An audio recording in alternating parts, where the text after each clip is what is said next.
ಅಣ್ಣ ಆಯ್ತಣ್ಣ ಎಲ್ಲ. ನಾಳೆ ಬೇಗ ಬಾಪ, ಬೇಗ ಬರ್ಬೇಕು ನಾಳೆಯಿಂದ.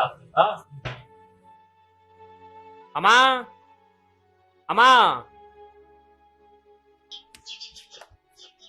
ಅಮ್ಮ ಇಲ್ಲ, ಎಲ್ಲೋ ಹೋಯ್ತು.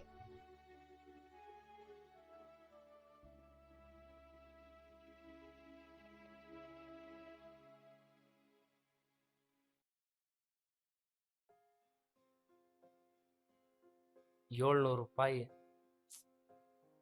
ತಿಂಗಳಿಗೆ 21,000, ವರ್ಷಕ್ಕೆ 2.5 ಲಕ್ಷ. ನಾನ್ ಬೆಟ್ಟಿಂಗ್ ಆಡ್ಸೋತಿರೋದು 15 ಲಕ್ಷ. ಹಂಗಂದ್ರೆ ನಾನು ಇನ್ನು 6 ವರ್ಷ ದುಡಿಬೇಕಾ? ಓ ಹಿಂಗಂದ್ರ ಆಗಲ್ಲ ಗುರು. ಇದ್ ಬಿಟ್ಟು ಬೇರೆ ಏನಾದ್ರೂ ಮಾಡ್ಬೇಕು.